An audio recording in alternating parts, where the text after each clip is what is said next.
Hey YouTube, this is Felix. This video you're about to watch was recorded from my free weekly community talks that runs every Thursday, 8 p.m. to 9 p.m. Malaysia time. This is part 2 of my series on hyper-desirability, how to get clients without selling. And if you want to catch part 1, I will link the video in the description down below. And if you'd like to attend these talks of mine for free and live, the link to the sign up page for Thrive Together can be found in the video description as well. Thank you and enjoy.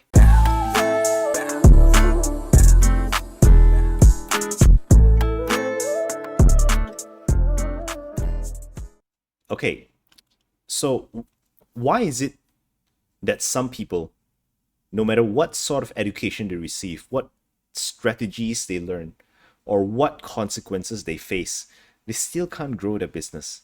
And why is it that some other people become successful even with minimal education, no strategy, but their business grows smoothly? I know there was a coach that I met. Her name is Karen. Some of you have heard this story before. She is a manifestation coach. And among many of the people that I met, she has one of the best energies that I've seen. She had no idea what the hell marketing is. She had no idea at all. She doesn't know anything about marketing. She doesn't know anything about selling. She doesn't know anything about business. But she is such an amazing salesperson. The reason why I know is because whenever I talk to her, I don't feel that she's selling me anything, but I feel extremely enrolled. And in the entire course of my dashboard and my program and our time in Thrive Together, I've spoken a lot about tactical things as well as the beingness, the mindset. And last week, we even talked a lot about the science of hyper desirability. We talk about the character, about the contents, about the presence, about the offers. Now, those are all the doing stuff, all the having stuff. But there's the other side of it. And that is what we're going to cover right now. When somebody is having a lot of struggle with money, it might have got something to do with their relationship with money. Right now, I'm going to show you something that I learned many years ago from one of my mentors that has helped me a lot to overcome my blocks. And what I'm about to show you is the 8 levels, is the 8 stages of relationship with money.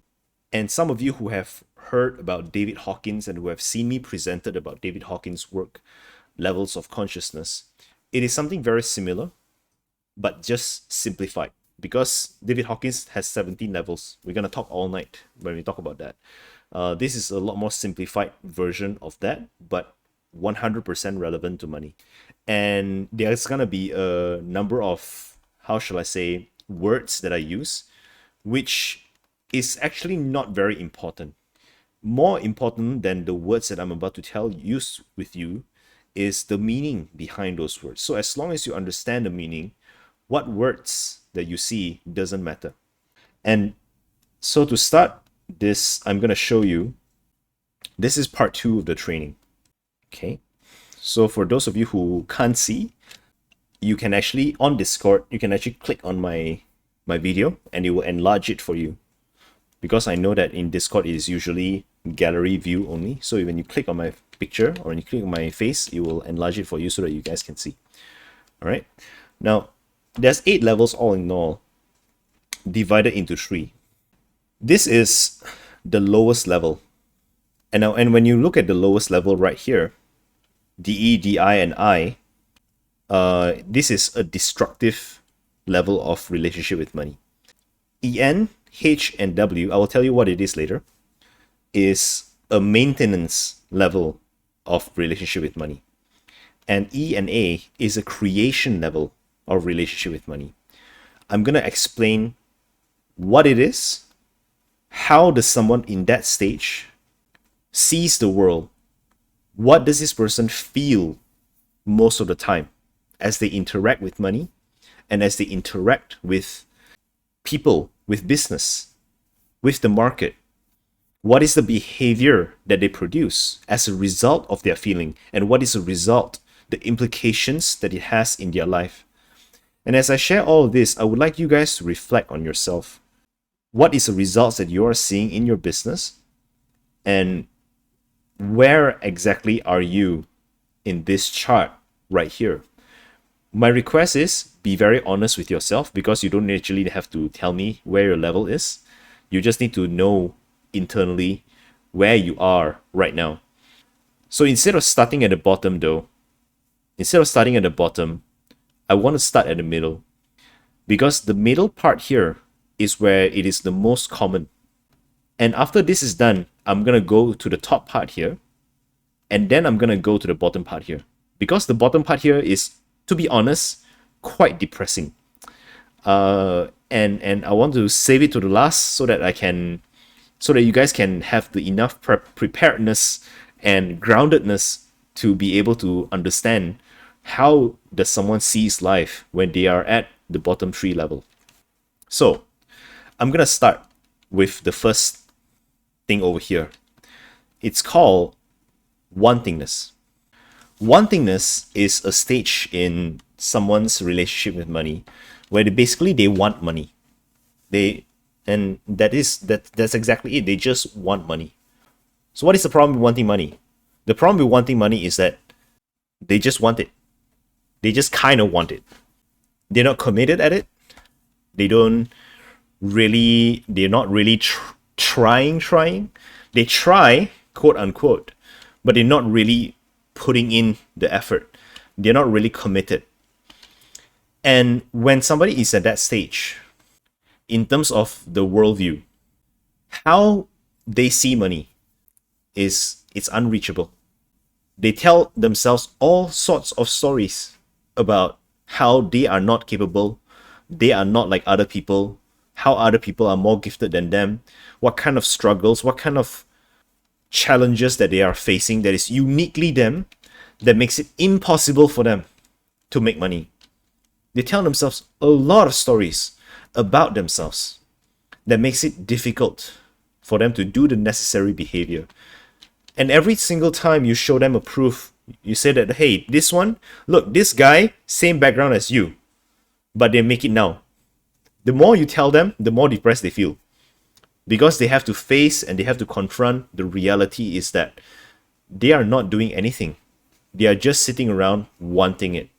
And it's the same thing with fitness as well. You may have known some friends who likes to sit around at a cafe, and when you go out to have dinner with them, they will sit down, they would pinch their tummy, and they will say, "I'm fat already. I'm fat lah. I'm getting fat." And you ask them, when are you gonna do something about it? Cannot lah. You don't understand. I like food. No, you don't understand. I have all these problems against me. The same mentality with money. That is wantingness. And as a result of that, the feeling that they have, because they constantly see money as being unreachable. They believe that other people can do it. They don't believe that they can do it. As a result of that, they feel helpless. They feel helpless about this whole business thing. Some of them are in business. Some of them are in employment. Some of them are freelancers. But even though they are externally doing the work, showing people that they are putting in the effort, internally, their belief is that they don't really believe that they can do it. So they feel helpless when it comes to money. These are also the kind of people who likes to ask for a lot for advice. They would go to free webinars, they would go to free courses, they would go to all kinds of places to get free information. But it is not working because they're not doing anything at all. Now, what is the behavior? The behavior for someone who is in the wantingness stage is reactionary. They are constantly in reaction mode. They are firefighting all the time. Because even though they don't really realize it, they have an internal barometer for money. And the internal barometer of money is most of the time kind of satisfied. But the moment the amount of money dips in their bank account and their income dips below a certain point, now they are panicking. Now suddenly they will react by putting in all kinds of work to gain the necessary money. But the moment money comes in, they relax everything and they stop putting in the effort. So the result that they get is lethargy. People who are in wantingness stage, when they can survive, they are just constantly tired. They're constantly procrastinating. They're constantly doing nothing, right? They spend most of the day doing nothing, entertaining themselves, doing this and doing that. When there's not enough money, they will react and they will work very hard. And when they can't survive, they will relax again, tired all the time.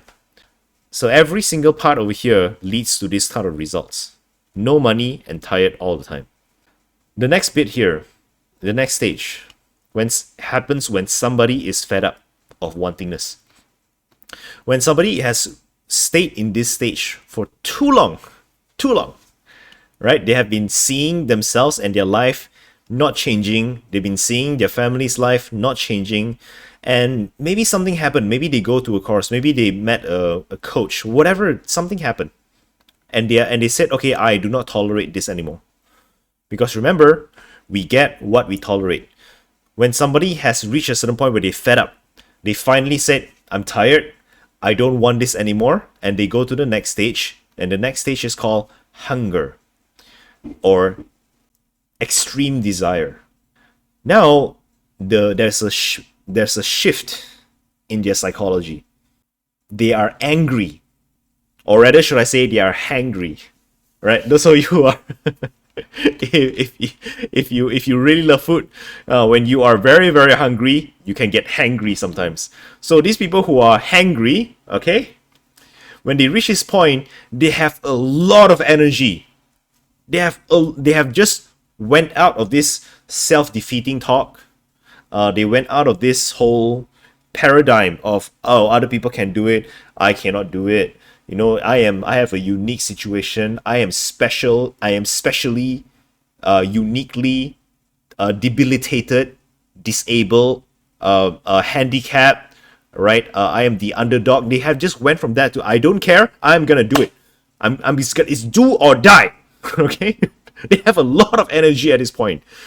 So when somebody reaches this stage, because of the amount of energy that they have, and the stage that they are at, the worldview is completely different now. Now, the way they see everything, the way they see money, is that it's not enough. They're not enough. Anything is, no matter how much money you give them, is not enough. Because hunger exists for hunger's sake. Okay? There is never enough money. There is never enough opportunity. They want it all. They want it all. You give them 5 opportunity, it doesn't matter if they work themselves to the ground, they want it all. You understand? They just really want more money, no matter what they have to do, because they made a decision. They made a decision between wantingness and hunger. They made a decision that they will do whatever it takes. So these people, typically, they just probably come off a motivational program or whatever. Something happened in their life, and it's like they're working very, very, very hard. But because of the level of hunger that they have, no matter how many opportunities come their way, it is not enough. And funny thing is, because of the way they see the world, of not enoughness, they are constantly burning their time and they are looking at the short term. So they're working very hard in the short term because they want to see something immediate. When you're hungry, you want something immediate. So some of you here might be very good when it comes to healthy eating. So eat very healthy. Try eating healthy when you're hungry. When you're hungry, you just want to eat whatever that is convenient. All right? And so someone who is hungry tend to not learn enough stuff. They are 100% bulldozing their way to so-called quote-unquote success. They're all about how bad do you want it? How bad do you want it? Right?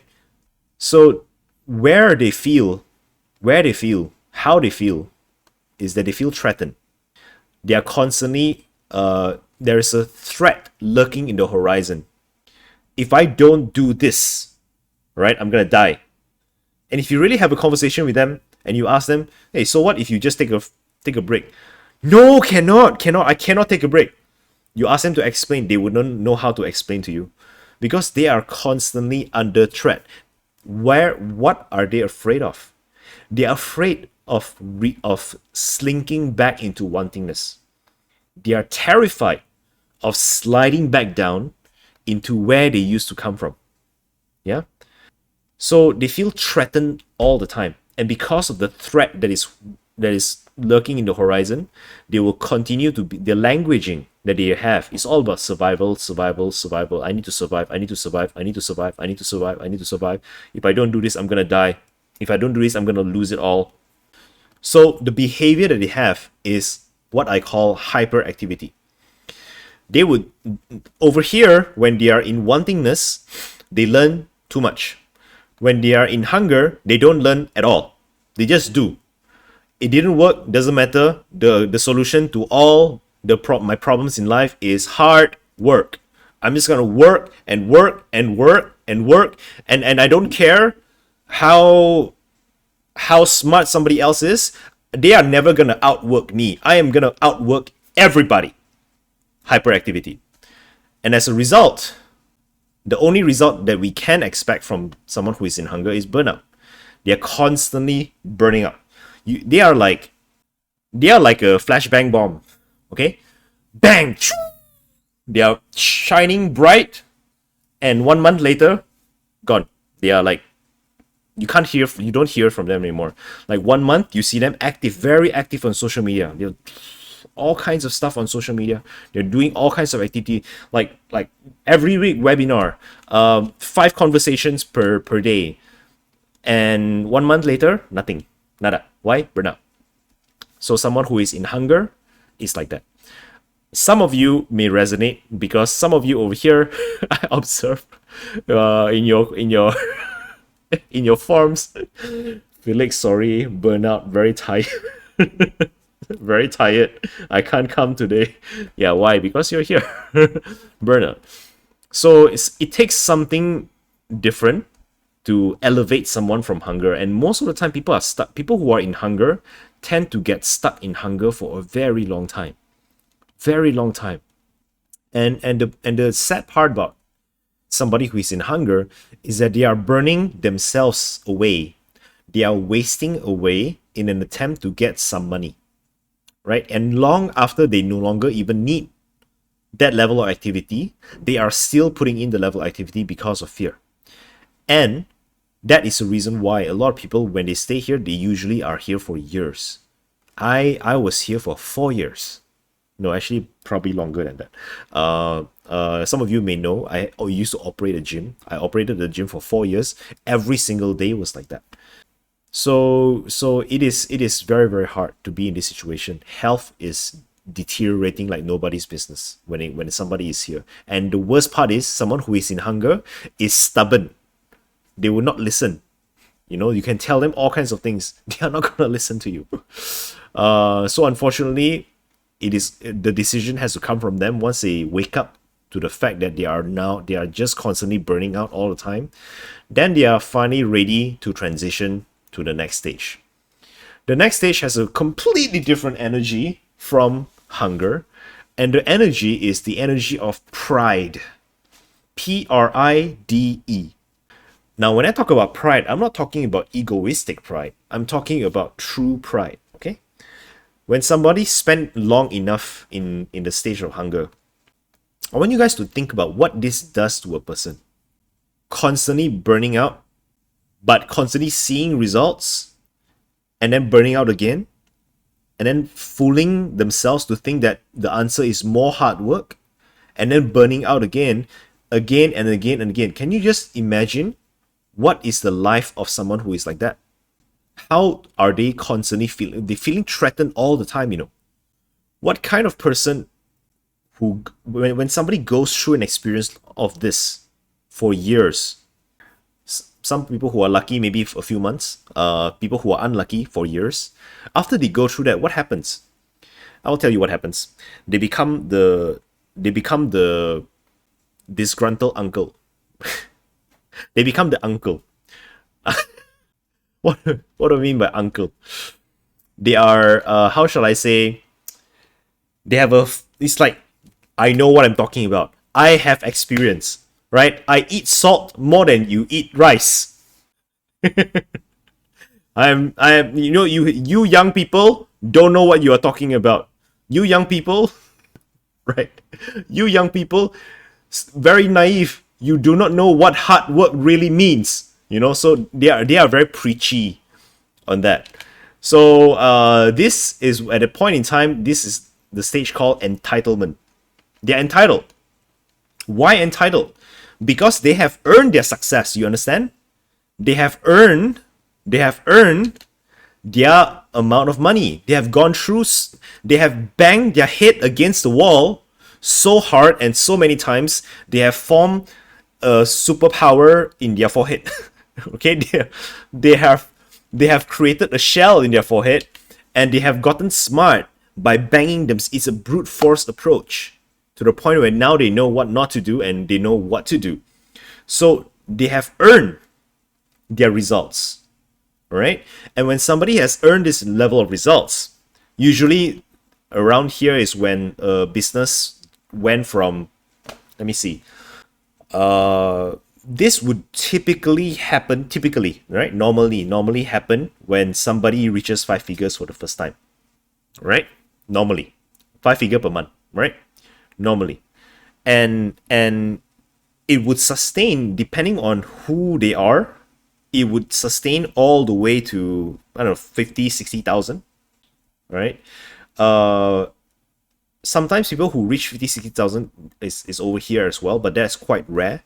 But when somebody is here, right, they will sustain this for a certain amount of time until they say, oh, actually, what does all of this money do for me? I don't know. And that's when they will get depressed. But before that, let me talk about the worldview first. They're entitled. They're entitled, and the worldview of someone who is entitled is danger. Danger, why? Danger because I have worked very hard to get to where I am. I have learned a lot. It has cost me a lot of hurt, blood, sweat, and tears for me to build my business up. So don't mess with my business. This is the reason why certain bosses are, how shall I say, micromanagers. You guys met micromanagers before, right? Yeah. This is why they are micromanagers. Because they have spent blood, sweat, tears. So they don't want anybody to mess with their stuff, right? Because this is proven. And you know what's the worst part of it all? It worked. It worked for them. So they justify not changing because it worked. Hence the word entitled. Now, but behind that, there's threats happen all the time. Hold on a minute. Danger, feeling. Okay, I wrote something wrong over here. Give me a second. Pride. This is what I mentioned just now. They feel a lot of pride. But at the same time, there's a dynamic behind the pride. Pride and fear. Okay, it's a less form of fear than hunger. But the dynamics between the two, they're hovering, constantly hovering. I know what I'm doing, but at the same time, nothing can mess with it. I know what I'm doing. Nothing must mess with this. I need to protect this. They are feeling, the behavior that they have is protective. They are doing all kinds of stuff to protect their sense of entitlement. And you usually also see this from another kind of people, not business owners, but second generation business people, right? I'm referring now not just about business people, not just about self-made business people, but for people who have earned, or who have inherited wealth. Why do families break up over inheritance? Because everybody feel entitled. I worked this hard to win father's favor. I worked that hard to win my grandmother's whatever, right? Now I'm entitled to the house. Now I'm entitled to 30% of this. Why you didn't do anything? Why are you getting 50%? It makes no sense, right? So they are constantly trying to protect and protect and protect. So what is the result? Maintenance. Nothing happens actually. Because they are all just focused on protecting. They're not thinking about growing. You see? That is the illusion that they struggle with. They don't even know that they struggle with this because they are so fixated on protection, they're not thinking about growing at all. Even if verbally they do say that they want to grow, but internally, inherently, in your heart and in your mind, all they can focus on is how can I protect? So they will do all kinds of stupid things to waste a lot of wasted effort to protect what they have instead of growing what they have. So this tree part over here, I hope you guys can see some pattern here. I want you to take a look at the amount of energy that people in various stages have. Someone who is in wantingness, very low energy. Someone who is in hunger, high energy. Someone who is entitled, even higher. Because you work so much harder to prevent a loss than for a potential gain. Now, these three elements over here is where most of society is at. Some people manage to break through this middle line right here into actualization. What is actualization? Actualization is have a completely different energy from these three people who are in these three stages here. As I am sharing the three stages, what is it that you guys are feeling? What kind of emotions you feel from these people? You have a sense of fear. You have a sense of lust, a desire. You have a sense of pride, anger, a lot of negative emotion, isn't it? Now, when you go into actualization, the energy shifts completely. It is no longer a negative form of emotion. It's actually a positive emotion. It takes a phenomenal amount of, a lot of work, a lot of hard work, to get to actualization stage. Somebody has to go through this whole thing right here, right? When they feel so enough, when they feel that what they have is so enough, and with enough work within themselves, enough personal and self-development, which is happening more and more, I'm happy to say.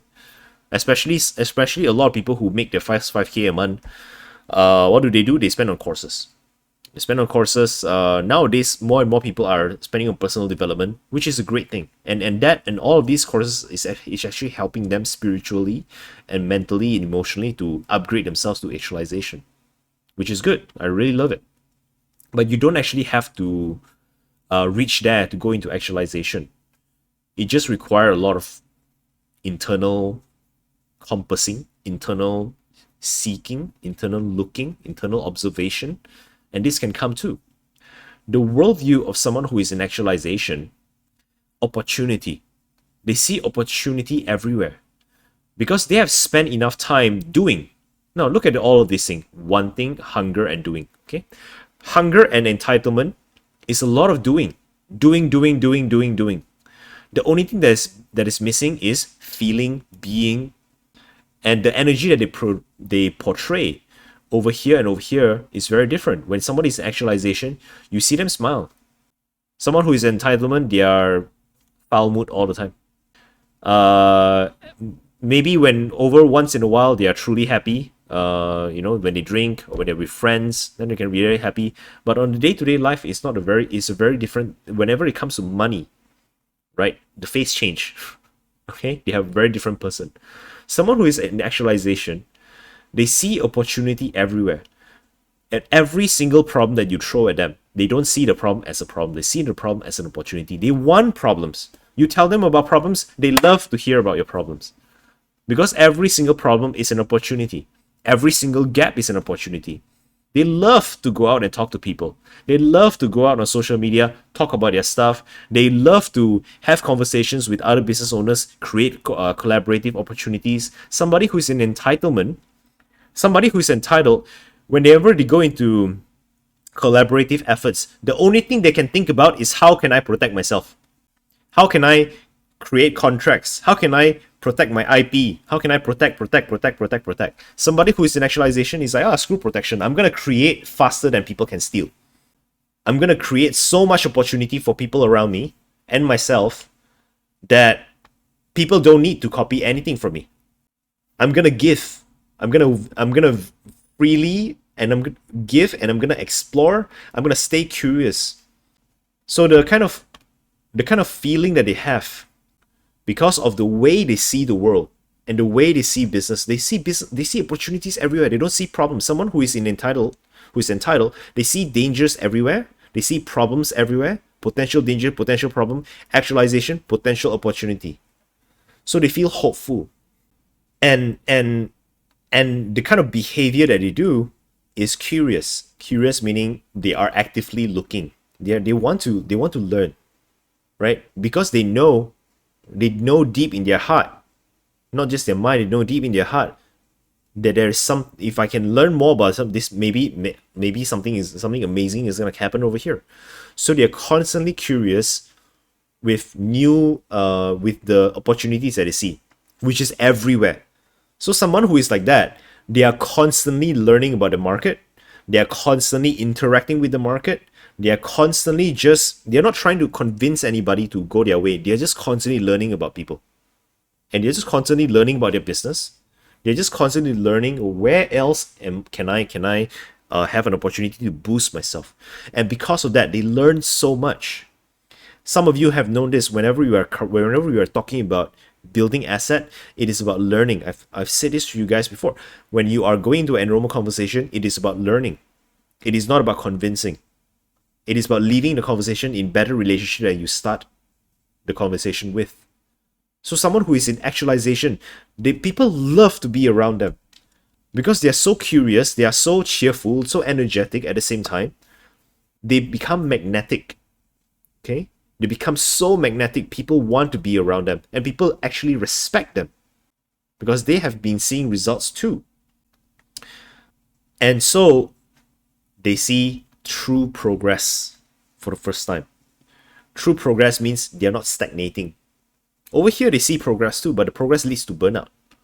Over here, when somebody who is in actualization, they are working less and less and less, and they are earning more and more and more. Actualization is an amazing place to be at. It is a place where most people just dream about. Whenever you go online and like social media is a very funny place. Half of the things you see is probably not even real. But many people are trying to portray this part over here. But very few people are actually living this part over here. And very few people, the top of the world, all right?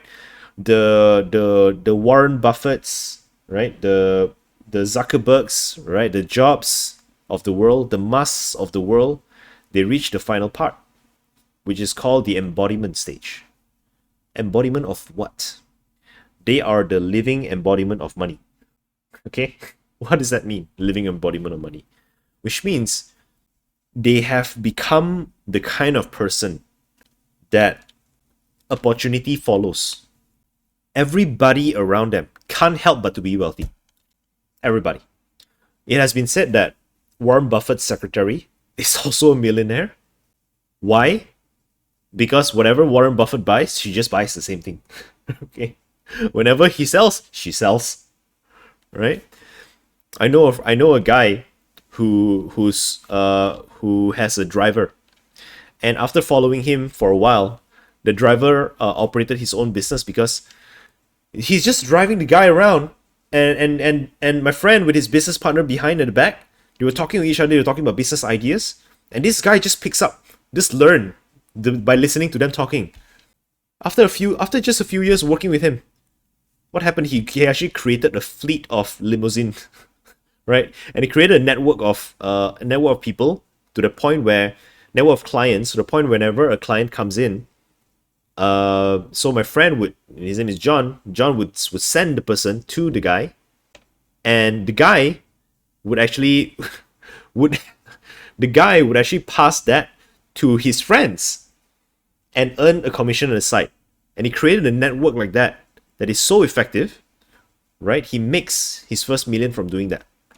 So someone who is a living embodiment of money creates opportunity, not even by having to do anything. Somebody who is in actualization is constantly creating opportunities for other people.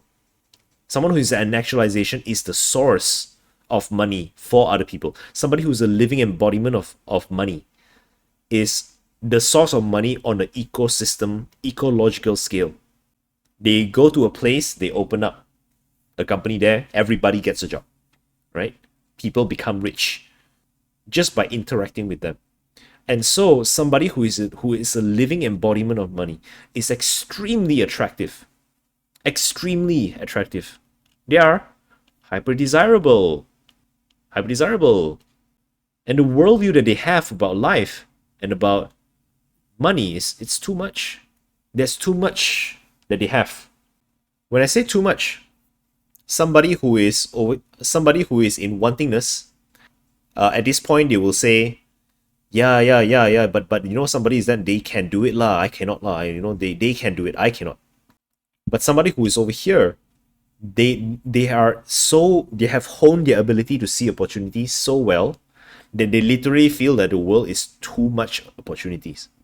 They can see things that everyone down here cannot see. So they feel very, I would say even charitable, benevolent, charitable, generous, right? They wouldn't give money away freely, because when you give money away freely, it's not something that works. It's a topic for another day. But they would give opportunities away freely. People shouldn't give money away freely. But somebody who is here, they are still careful with money, but they give opportunities away like nobody's business, because they don't even realize that they're giving opportunities. The behavior that they have, they're kind. They're kind wherever they go. So simple. Such a simple word. That's how they are. There is nothing left to do but to be kind. When you are the living embodiment of money, if you are already happy in your life, how will you live your life? You wouldn't need to take anymore. And so the result is they are wealthy, in the truest sense ever. Now this is the top level, but let me tell you the dark side. So my mentor noticed that, and initially this chart there was just 5, and he noticed that there are situations when there are people who fall even below wantingness. And he wrote the next 3 lines down here. One level below is denial. Denial of what? They are in denial that they want money. They want money. They really want money. But they have been conditioned by society, by the world, right? They have been conditioned to say that they shouldn't want money. Money is the root cause of all evil, right? Money is bad, but they want money. But they have been conditioned to not want money. So when they look at money, they see it as something immoral. They see it as the forbidden fruit. When they look at money, they say, wow, if only I can have that. If only I can have that. But no, I shouldn't have that. I shouldn't be thinking about it. No. So they deny themselves of money. And the feelings that they have on a day-to-day basis is distrust. They don't trust themselves. They don't trust money. If you give them opportunity, they will say, no, please don't give. No. I don't want this. Please keep it. They are not being... Many people think that this is them being modest. People who are in denial stage, they are not being modest. They just don't trust themselves with money. They don't trust themselves with money. They don't trust money, right? They look at money and they go, oh shit, if I have that, trouble is gonna follow. I cannot have this. And the behavior that they exude is what I call passive aggressive. They will take 3 steps forward and they take 3 steps back, sometimes 4 steps back. And then they take another 5 steps forward and then they take another 5 steps back.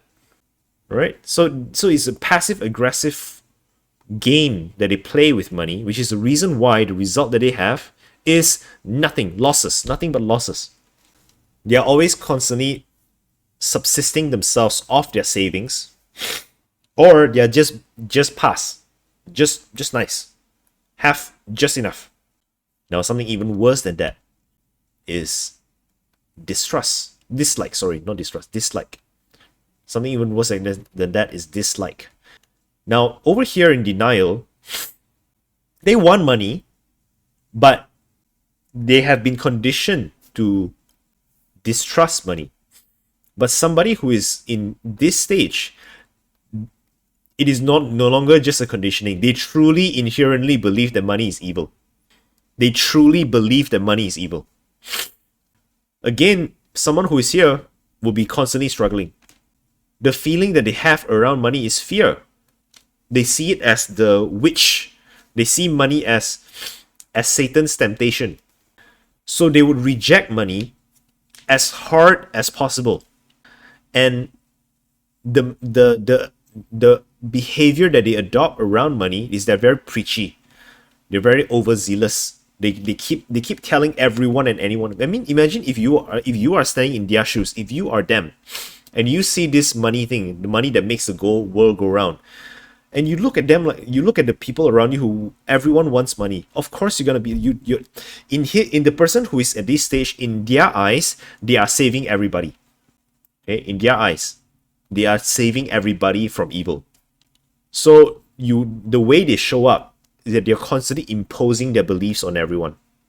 Yeah, they're constantly telling everyone about the evils of money, about why people shouldn't work so hard, about why they should, just chill, find peace in religion, or anything like that. They're constantly looking for something to say, to get people to stop pursuing money.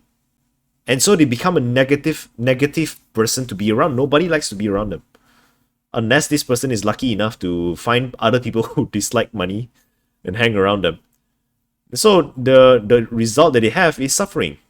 Because they're constantly wanting something that cannot work. They want other people to be like them. It doesn't work. But they want it so badly they suffer. They don't like money. They see money is evil, but they have to use money. So the languaging is also, yeah, but I have to. It's a necessary evil. I have to do my business. I have to have a job. It's a necessary evil. The level of resentment towards money is phenomenal. And the worst of the worst is indebtedness. This one is a guaranteed. The result that someone has in this indebtedness phase is destruction. It's just a matter of time. Somebody who's in indebtedness is a very weird scenario to be in. They truly believe that the world owes them something. They believe that because they have been suffering for a long time, yeah, they have been they got their maybe they lost a limb, maybe they got into an accident, maybe they have some form of disease, some illness, and they feel that it's not fair. Why does life do this to me? And they feel that the world, not just money now, the entire world is vengeful towards them. They feel like God is out to get them. They feel owed. The way they see the world vengeful, what it means is everybody wants a piece of them. Everybody just wants a piece of them. Nobody wants to help them. Everyone wants a piece of them. Owed means they feel that I should be getting something. So they're demanding, in a sense. It's like those beggars, when I was in helping out in the soup kitchen, there was a time when the cook was late. The service was supposed to start at 6 p.m. and it was delayed by 15 minutes. You might think that people who are homeless, the urban poor, and the B40 group, you might think that they would be grateful for you. I will tell you this. Some of them, right, they are not grateful, man. Some of them, like 15 minutes late, they were banging on the roller shutter. They were scolding us for being late. And here we were trying to do something helpful for them. But we got scolded. You see? So how can anybody make money when they have this kind of attitude? It's very hard. Right? So there's a reason why even when the beggar is begging for money, he look at you with a face. There are certain other kinds, which is not all beggars are like that, of course. There are many who are grateful, but there are some who are over here, and it's so impossible to work with. So the only way, the only thing that is keeping them alive, right? In my time in the soup kitchen, there are certain people who have suicidal thoughts every single day, and the only thing that is keeping them alive is basically people around them who are telling them, who are encouraging them, hey, don't do something stupid. I've witnessed firsthand how, we were sitting around and somebody would come and talk about how just 1 hour ago he was contemplating to run in front of a car and in front of a bus. So they're on a very destructive path. So this is where we are at right now. There's a lot of people who are scattered all around here. The middle tree is where most humans are. Because with education, it is no longer easy to become at the bottom. But sometimes I still meet people who are over here. Denial, dislike. How do you know where you are? Just look at your results. What results are you wearing? Do you feel wealthy? Do you feel like you're making progress? Do you feel like you're just maintaining? Are you burnt out? Are you constantly tired and feeling lethargic? Are you constantly facing a sense of loss of direction, loss of money, lost this, lost that? Are you suffering? Or do you feel that there is no way up at all and your path is very dark? What is the feeling that you have? What kind of behavior are you producing on a day-to-day basis? Are you reactionary? Are you constantly in hyperactivity? Are you passive aggressive? Do you say no to opportunities? Or do you say yes to opportunities? Do you happily quote people? Or do you wait until the last moment before you give your quote? Do you feel helpless? Do you feel that other people can do it but not you? Right? If anybody, if you guys are over here, like that's my hope and my wish. If you guys are here, that'll be great. But what I'm aware of is that most people are around here, and some people are around here. My urge is, I urge you, if you are here, if you're anywhere around denial or dislike or even indebtedness, right, wake up. Really look and take into account your life, because the way you see things is not serving you.